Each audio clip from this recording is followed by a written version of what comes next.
요한계시록 2장과 3장에는 소아시아 7교회에 주신 주님의 예언적 메시지가 기록되어 있습니다. 지난 주일에는 그 중에 5번째 교회인 사대 교회에 대해서 말씀드렸습니다. 오늘도 이어서 사대 교회에 대해서 한 번 더 말씀을 드리려고 합니다. 지난 주일에 말씀드린 대로 이 사대 지역은 명품 옷과 금, 은 제품으로 유명했습니다. 여러분 한번 상상을 해보세요. 명품 옷과 금은 제품이 유명하다는 이야기는 그 동네가 부유하다는 얘기겠죠. 그러다 보니까 사대교회 교우들도 덩달아서 사치와 향락과 과소비에 빠져들었습니다. 대부분이 그랬습니다. 그런데 오늘 4절에 보니까 그 사대의 그 옷을 더럽히지 아니한 자 몇 명이 내게 있어, 이런 말씀이 나옵니다. 옷을 더럽히지 아니했다는 뜻이 무엇일까요? 깨끗한 옷을 입었다, 명품 옷을 입었다, 고급스러운 옷을 입었다, 이런 뜻은 아닌 것이 분명하지요. 왜 그럴까요? 주님께서 지금 사대교회 교우들의 외모에 대해서 책망하시는 것이 아니라 영적 타락을 책망하시면서 옷 가지고 말씀하지는 않으셨겠지요. 그러면 옷을 더럽혔다, 더럽히지 아니했다라고 할 때 이게 무슨 뜻일까 하는 것입니다.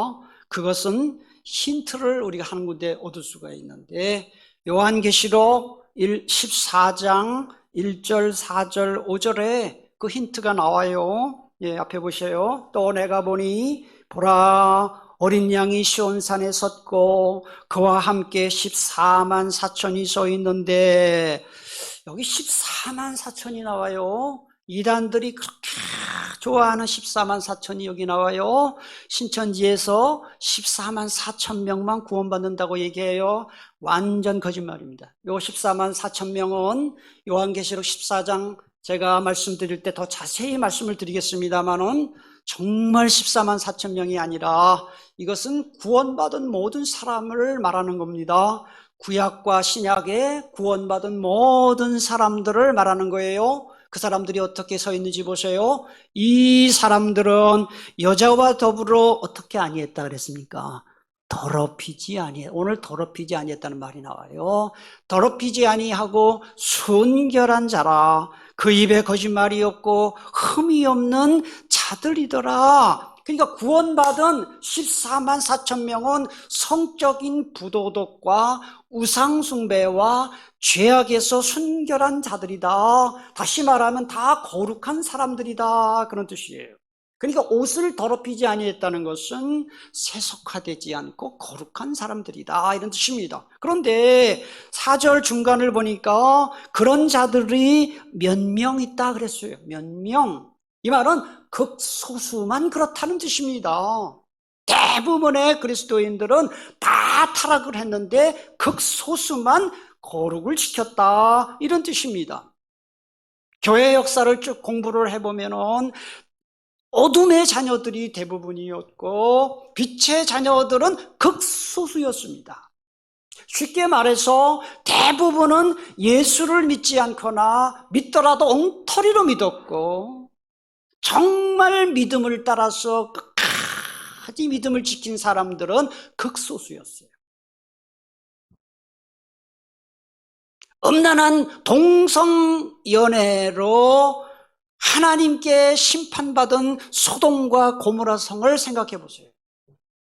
하나님이 소돔과 고모라 성을 단번에 심판하신 것이 아니라 아브라함을 생각하사 소돔과 고모라 성에 사는 아브라함의 조카 롯을 구원시키기 위해서 하나님이 미리 아브라함에게 말씀하셨어요. 소돔과 고모라 성에 의인 몇 명만 있으면 구원해 주겠다 그랬습니까? 의인 몇 명만 있으면, 10명만 있으면 내가 심판 안 하겠다 그랬어요. 그런데 그 소돔과 고모라 성에 의인 10명이 없어서 유황불로 심판을 받았잖아요.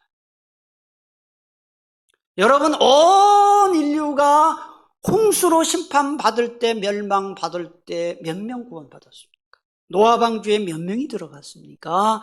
노아와 그의 가족 8명만 구원받았습니다. 여기서 우리가 뭘 할 수 있습니까? 모든 사람들이 다 타락하고 다 세속화되고 다 멸망한 그때에도 하나님께서는 항상 극소수의 사람들을 남겨두어서 그들을 통해서 회복시키시고 하나님 나라를 확장시켜 나가는 것을 알 수 있어요. 로마서 11장 5절에 보니까 그런즉 이와 같이 지금도 은혜로 택하심을 따라 어떤 사람이 있다 그랬습니까? 남은 자가 있다 그랬어요. 이 남은 자 사상은 구약과 신약에서 굉장히 중요한 사상입니다. 하나님이 복 주시고 기뻐하시고 은혜의 통로로 삼으시는 극소수의 사람들, 창조적 소수로 사용받는 사람은 어떤 사람입니까?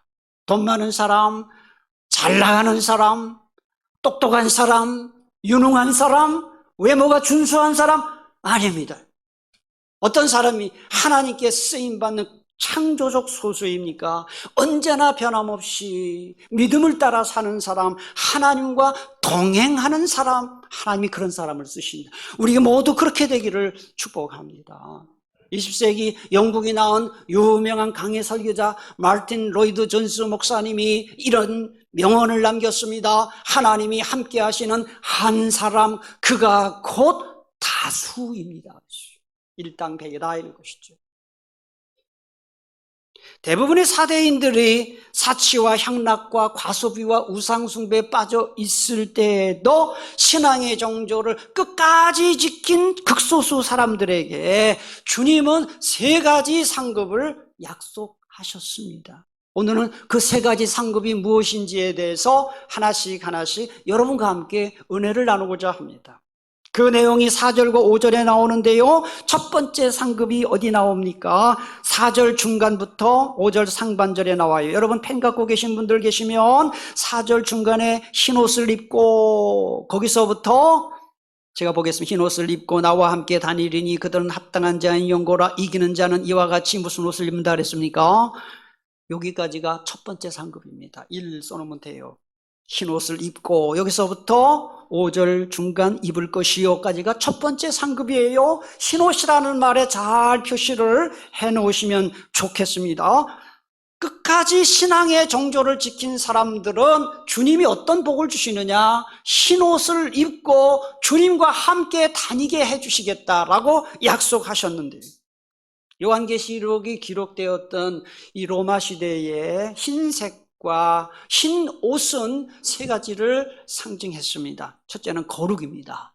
두 번째로는 축제입니다. 세 번째로는 승리입니다. 여러분, 요한계시록은 이런 시대적 배경을 깔고 기록됐다는 것을 늘 염두에 두고 성경을 읽으십시오. 거룩, 축제, 승리. 그래서 그리스 로마 신화에 보면 많은 신들이 나와요. 여러분, 많이 제가 그동안 신들 이야기했는데, 그래서 이 그리스 로마 사람들은 자기들이 믿는 신들은 흰옷을 입고 있다고 생각했습니다. 그래서 그들에게 제사를 집례하는 제사장들 다 흰옷을 입었고, 종교 예식에 참여하는 자들도 다 흰옷을 입고 예식에 참여했어요. 더러운 옷을 입고 신에게 나아가면 신을 모독하는 것이라고 그렇게 생각을 했습니다. 로마 군인이 전쟁에서 이긴 후에 가장 큰 상급으로 누리는 것이 바로 로마의 개선식입니다. 개선식. 그래서 로마에 가면 개선문들이 남아있는데, 그 유명한 콘스탄티누스 개선문, 티투스 개선문, 세베루스 개선문이 지금도 남아있어요. 로마 시내에 가면. 프랑스 파리에 가면 거기 개선문, 그 샹들리제 거리에 개선문이 떡 서 있는데, 그 개선문은 티투스 개선문을 본떠서 만든 개선문이라 그래요. 그런데 이 개선문의 주인공인 이 장군의 모습을 한번 보십시오. 어떤 복장인가를 보세요. 흰 옷을 입고, 그 다음에 흰 말 몇 마리가 끌고 있습니까? 4마리가 끌고 있습니다. 그래서 이 승리를 상징하는 것은 흰옷과 이 흰색이다 하는 것을 알 수 있는데, 그래서 이 로마의 개선 장군이 입은 흰색의 옷과 그 다음에 흰 마차를 그걸 에쿠스라고 하는 거예요. 에쿠스 많이 타십시오. 네.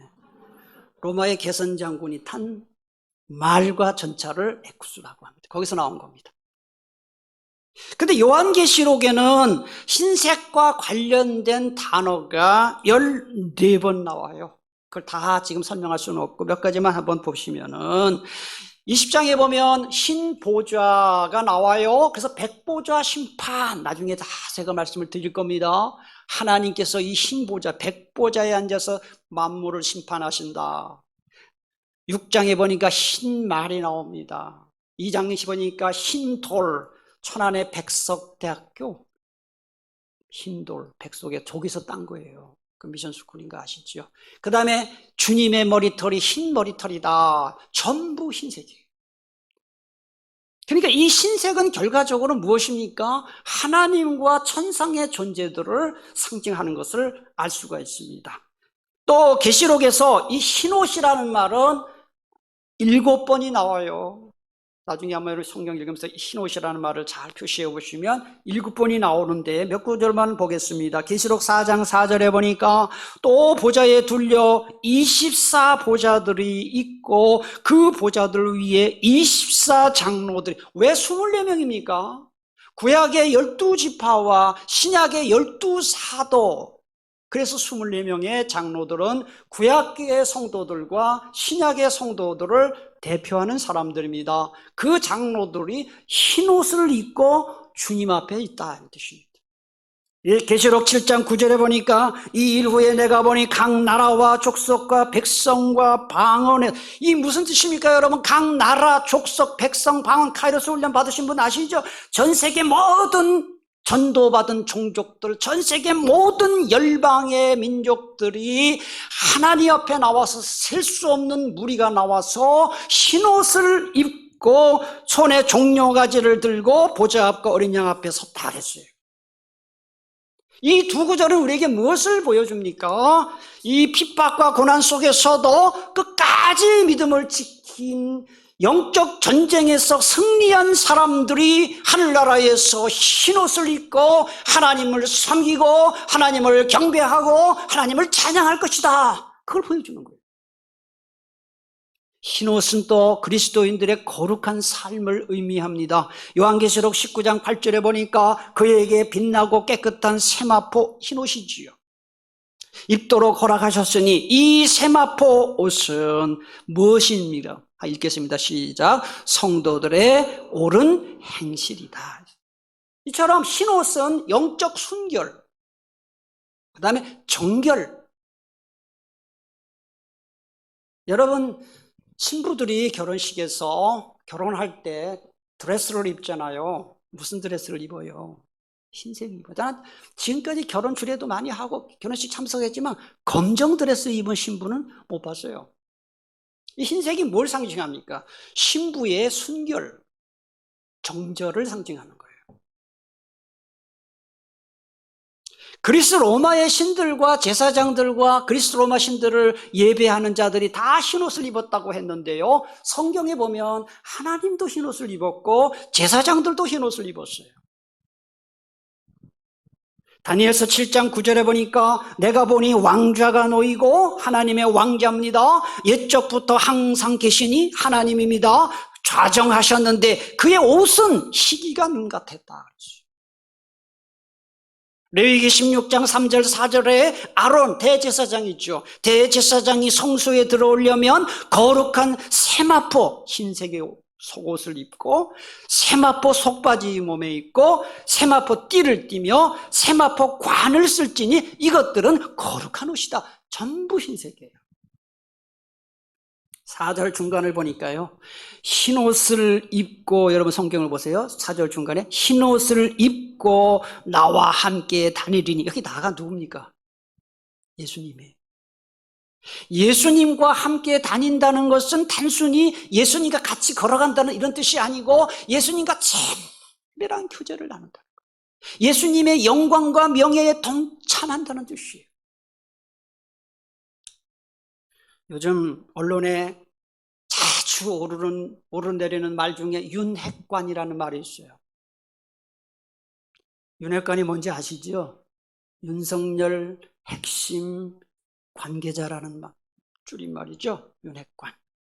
그 윤석열 대통령이 대통령 선거 운동할 때부터 측근으로 운동을 도왔고 대통령이 된 다음에도 지근거리에서 대통령을 보좌하는, 좀 나쁘게 말하면 대통령의 권력을 등에 업고 호가호위하는 사람들을 비하해서 한 말이 바로 윤핵관이에요. 이 윤핵관의 공통점이 무엇입니까? 대통령과 친하다. 친하게 지낸다. 친구도 있고 뭐 있어요. 그 얘기는 바꿔 말하면 대통령의 권력과 명예와 운명을 공유하는 사람들이에요. 그러니까 저렇게 애를 쓰잖아요, 지금. 제가 이런 이야기를 왜 드립니까? 예수님과 함께 다니리니, 예수님과 동행한다는 말은 단순히 예수님과 함께 걸어 다닌다는 이런 뜻이 아니고요. 예수님과 친밀한 교제를 나누면서 예수님의 거룩하심과 예수님의 명예와 예수님의 영광에 동참하는 그런 은혜를 받게 된다. 우리에게 그런 은혜가 있다. 아멘이십니까? 네. 끝까지 믿음을 지키면 그렇게 된다는 거예요. 두 번째 상급이 무엇일까요? 여러분 펜 갖고 계신 분들 2라고 쓰시면 됩니다. 5절 중간 내가 그 이름을, 거기다가 내가 그 이름을 어디서 지우지 않는다 그랬습니까? 생명책에서 결코 지우지 않는다. 두 번째 상급이에요. 생명책이라는 말에 잘 표시를 해 놓으시면 좋겠습니다. 이 생명책이라는 말은 이 계시록에서 6번 정도 사용이 됩니다. 고대 근동 지방에서 이 생명책이 뭐냐 하면 그 사회 구성원의 명부예요. 시민 명부입니다. 그래서 그리스 아테네 사람들은 사형 선고를 받는 사람이 있으면 가장 먼저 한 게 뭐냐? 명부에서 그 사람의 이름을 싹 지워버렸어요. 로마 시민들은 아이가 태어나면 40일 이내에 시민 명부에 등록을 합니다. 등록하지 않으면 모든 기본권들을, 특권들을 하나도 누리지 못합니다. 생활이 불가능해집니다. 우리 쉽게 한번 생각해 봅시다. 우리나라에서 주민등록이 없으면 어떻게 될까요? 주민으로 등록되지 않으면 어떻게 될까요? 할 수 있는 게 아무것도 없습니다. 대한민국 국민이 아니에요. 요즘 여러분 그 난민들 보세요. 네, 얼마나 고통을 받습니까? 주민으로 등록이 되지 않으면 학교 갈 나이가 돼도 학교를 갈 수가 없습니다. 은행에 가서 통장 개설 못합니다. 신용카드 개설 못합니다. 경제활동 불가능합니다. 신분이 불확실하다 보니까 취업도 안 되고 결혼도 못합니다. 또 몸이 아파도 의료보험 혜택을 받을 수가 없어서 큰 고통을 당합니다. 또 여권을 만들 수 없으니 해외에 나갈 수가 없습니다. 그러니까 주민으로 등록되지 않으면 할 수 있는 게 아무것도 없습니다. 그러니까 여기에 나오는 이 생명책이라는 말은 고대 근동 사회에서는 생사가 걸린 문제였어요. 그러면 성경에서 생명책은 뭐냐? 하나님 나라의 시민 명부입니다. 시민 명부. 시민권이라 그랬죠. 그래서 계시록 20장 15절을 보세요. 누구든지 생명책에 기록되지 못한 자는 어디에 던진다 그랬습니까? 이 불못은 지옥을 말하는 거예요. 생명책에 기록되지 않는 자는 지옥에 간다. 요한계시록 21장 27절 무엇이든지 속된 것이나 가증한 일 또는 거짓말하는 자는 결코 그리로, 전국입니다, 들어가지 못하되 오직 어린 양의 생명책에 기록된 자들만 들어가리라. 생명책은 굉장히 중요한 책입니다. 다니엘서 12장 1절에 보니까 그때의 내 백성 중 생명책입니다. 책에 기록된 모든 자가 구원을 받을 것이다 그랬습니다. 그러므로 생명책에서 이름이 지워진다는 것은 하나님과 관계없는 사람이 된다, 구원과 관계없는 사람이 된다는 뜻입니다. 예수님께서 끝까지 믿음을 지킨 사대교회 극소수의 교우들에게 그 이름을 생명책에서 결코 지우지 않겠다는 것은 신앙생활을 하다가 변질되지 않도록, 타락하지 않도록 믿음을 끝까지 내가 지켜주겠다는 이런 뜻이에요. 여러분, 신앙생활이 쉽습니까? 어렵잖아요. 어려워요. 저도 예수 잘 믿는 게 어려워요. 누가 예수 잘 믿는 게 쉽다고 얘기합니까? 정말 예수 잘 믿는 거 어려워요. 어떤 때는 그 세상 말로 신앙생활 때려치우고 싶다 이런 말도 해요. 너무 힘들면. 기도해봐야 뭐 응답도 안 되고 뭐 하나님이 나에서 뭐 해준 게 뭐 있냐면 이런 막 너무 힘들면 그런 말도 나와요. 세상의 유혹이 너무 커요. 세속화의 유혹이 너무 커요. 여러분의 신앙의 유혹이 올 때마다 자꾸 세속화되고 싶은 마음이 들 때마다 신앙생활 포기하고 싶은 마음이 들 때마다 예배당에 나오고 예배 참석하는 것이 싫어지는 마음이 들 때마다 주님께서 끝까지 변절하지 않도록 지켜주시겠다 하는 게 바로 그 이름을 생명책에서 지워지지 않겠다 하는 것입니다. 우리에게 이런 은혜가 있게 되기를 축복합니다. 성경에 많은 사람들이 나오는데요, 저는 그 중에 좀 억울할 사람이 있겠다 싶어요. 디모데후서 4장 10절에 보면 데마라는 사람이 나와요. 데마. 바울과 선교팀을 이루었다가 나중에 세상 사랑에서 세상으로 갔다 이렇게 나와요. 여러분, 처음엔 신앙생활 잘하다가 나중에 그냥 때려치우는 사람들이 한둘이 아닙니다. 우리 교회에서도 제가 목회를 지금까지 하면서 교회 잘 나오다 그만 나오는 사람도 여러 봤어요. 특히 코로나 중에 엄청 많은 사람들이 떨어졌습니다. 지금 한국교회 전체적으로 볼 때 큰 교회는 30에서 40%가 떨어졌어요. 우리 교회도 적지 않은 분들이 교회를 그만 나와요. 코로나 중에. 예수를 아예 안 믿는 사람은 억울할 것도 없어요. 뭐 신앙생활 한 적이 없으니까. 그렇지만은 예수님을 잘 믿다가 중도에 탈락되는 거, 이건 굉장히 억울한 일 아니겠어요? 여러분 기억하세요. 우리 예수 믿고 구원받은 모든 사람들, 여러분의 모든 이름이 하늘나라의 생명책에 기록되어 있는 줄 믿으시기를 바랍니다. 상곡동 동사무소의 이름이 등재되는 것보다 훨씬 중요한 게 뭐냐? 하늘나라의 생명책에 내 이름이 기록되는 것이에요. 그래서 누가복음 10장 20절에 보면 예수님이 제자들에게 이런 말씀을 했어요. 제자들이 전도 나가가지고 귀신 쫓아내고 말이죠. 귀신 들린 사람 막 병 고쳐주고 의기양양했어요. 그래서 예수님에게 와서 제자들이 막 자랑 삼아서 막 나 귀신 쫓았다. 주님 뭐라고 했습니까? 너희들이, 귀신들이 너희에게 항복하는 것으로 기뻐하지 말고, 빨간 글씨 한번 읽겠습니다. 시작. 너희 이름이 하늘에 기록된 것으로 기뻐하라. 아멘. 여러분, 여러분의 이름이 생명책에 기록된 것에 대해서 정말 감사하는 마음이 있게 되기를 축복합니다. 저는 이 생명책에 기록된 것이 얼마나 놀라운 은혜냐를 가끔 생각하는 게 있어요.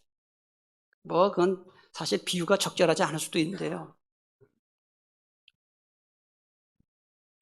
미국이라는 나라는 세계 최강대국이잖아요. 슈퍼파워죠. 대적할 나라가 없잖아요. 미국의 북한의 여기자가 북한에 억류되고 2명이, 유나리하고 뭐 한 사람 이름 기억 안 나요. 그 2명의 그 한국계 기자였잖아요. 2명의 미국 국적의 한국계 여기자를 구출하기 위해서 전직 대통령과 전용기까지 보내는 그런 걸 보면서 미국의 이 시민권의 힘이 얼마나 대단한가. 중국에서 선교하시는 제가 잘 알고 지내는 그 선교사님 한 분이 한국계 미국인이에요. 겉은 한국 사람인데 국적은 미국 사람이에요. 그러면 한국 선교사님과 그분 미국 국적을 가진 선교사님이 똑같이 공안에 체포가 됐어요. 경찰서에 끌려가요. 공안이죠. 그러면은 이 한국 국적을 가진 선교사님은 그 깜빵 비슷한 옆에서 막 무시무시한 곳에서 취조를 하고, 이 미국 국적을 가진 선교사는 똑같은 피는 한국 사람인데도 소파에 앉혀서 취조를 해요. 이 국적이라는 게 얼마나 중요한가. 생명책에 우리 이름이 기록되어 있다는 것은 단순히 구원받는다는 의미가 아니라 하나님이 우리의 머리털 하나 상치 않도록 우리를 지켜주신다 하는 거예요. 여러분, 무슨 문제가 있습니까? 하나님이 반드시 여러분 도와주실 겁니다. 내 이름이 생명책에 기록됐다? 정말 감사해야 되죠. 이런 감사하는 마음, 기뻐하는 믿음이 우리 모두에게 있게 되기를 축복합니다. 자, 세 번째 마지막 상급은 무엇일까요? 5절 끝부분 거기다 3이라고 써놓으면 되겠죠. 그 이름을 내 아버지 앞과 성부 하나님 그의 천사들 앞에서 시인하리라 그랬어요. 여러분, 그리스 로마 사회에서 어떤 사람이 운동 경기에서 승리를 하게 되면 월계관을 씌운 다음에 모든 사람들 앞에서 그 사람의 이름을 불러요. 공포를 했어요. 이름을 부르는 거예요. 그리고 주후 1세기 유대인의 회당에서 투표를 통해서 어떤 사람이 선출되면 관을 씌운 다음에 또 그 사람의 이름을 불러가지고 명예를 높여주었어요. 이런 배경이 있어요. 예수님이 하나님과 천사들 앞에서 그 이름을 시인하겠다는 것은 최후 심판의 법정을 염두에 둔 표현이에요. 여기서 시인한다는 말의 뜻은 법정에서 증언하시겠다는 거예요. 뭐라고 예수님이 증언하시겠다는 거예요? 이 사람은 구원받은 내 백성이다라고 주님이 변호하시겠다는 거예요. 마태복음 10장 32절 33절에서 주님은 이렇게 말씀하셨습니다. 누구든지 사람 앞에서, 믿지 않는 많은 사람 앞에서 예수님을 시인하면 나 예수 믿는 사람입니다, 나 교회 다니는 사람입니다 라고 그걸 인정을 하면 나도 예수님도 하늘에 계신 내 아버지 앞에서 그를 시인할 것이요, 누구든지 사람 앞에서 나를 부인하면 나도 하늘에 계신 내 아버지 앞에서 그를 부인하리라. 이게 좋은 말일 수도 있고 나쁜 말일 수도 있어요. 여러분이 들으시면은 뭐 그런가 싶겠지만은요, 우리 교회 나오시는 교우 여러분들 중에도 여러분 다니는 직장이나 사업장에서 예수 안 믿는 척 하는 사람 분명히 있을 거예요. 예수 믿는 티도 안 내. 손해볼까 봐. 그리고 행동이 불편할까 봐. 그게 바로 예수님을 부인하는 겁니다. 단순히 그것은 자기를 숨기는 차원이 아니라 주님을 부끄러워하는 것입니다. 주님을 인정하지 않는 것입니다. 그 사람은 주님도 인정하지 않겠다고 그랬어요. 제가 그래서 자주 말씀드리죠. 여러분, 내 신앙 고백, 나 예수 믿는 사람입니다, 나 정말 하나님의 자녀입니다라는 것을 가장 쉽게 고백할 수 있는 것 중에 하나가 식사기도 하는 겁니다. 식당에 가서. 뭐가 그렇게 쪽팔려요? 식사기도 하는 게. 네? 그래가지고 뭐 기도하는 것도 안 하고 이렇게 가지고 그냥 그러고 뭐 남이 보면은 기도 안 하고. 그거 왜 그래요? 제가 말씀드렸잖아요. 예수 안 믿는 사람들도 예수 믿는 사람이 경건하게 이 사는 모습을 보면 존경한다고요. 아직도 식사기도 안 하시는 분들, 신앙 고백입니다. 식사기도 하세요. 그래서 내가 예수 믿는 사람이라는 사실을 늘 여러분의 삶 속에서 인정하며 사시기를 축복합니다. 찬송 180장 1절에 보면 이런 가사가 나와요. 하나님의 나팔소리 천지진동할 때에 예수 영광 중에 구름 타시고 천사들을 세계 만국 모든 곳에 보내요. 구원받은 성도들을 모으리. 다 같이 찬송. 나팔 불 때 나의 이름, 나팔 불 때 나의 이름, 나팔 불 때 나의 이름, 부를 때에 잔치 참여하겠네. 할렐루야. 주님 다시 오실 때 천국 잔치 벌어질 때 주님께서 내 이름을 불러주시겠다는 거예요. 최후 심판 주님 앞에 가서 섰는데 주님이 너 누구냐? 나 너 몰라. 이 큰일 나는 거죠. 네가 그 어려운 상황에서도 믿음 지키고 신앙생활 하느라고 참 고생했지. 이제 천국에서 나와 함께 행복을 누리며 살자. 주님의 칭찬과 인정 상급받는 우리 모두가 될 수 있기를 축복합니다. 기도하겠습니다. 오늘 주신 말씀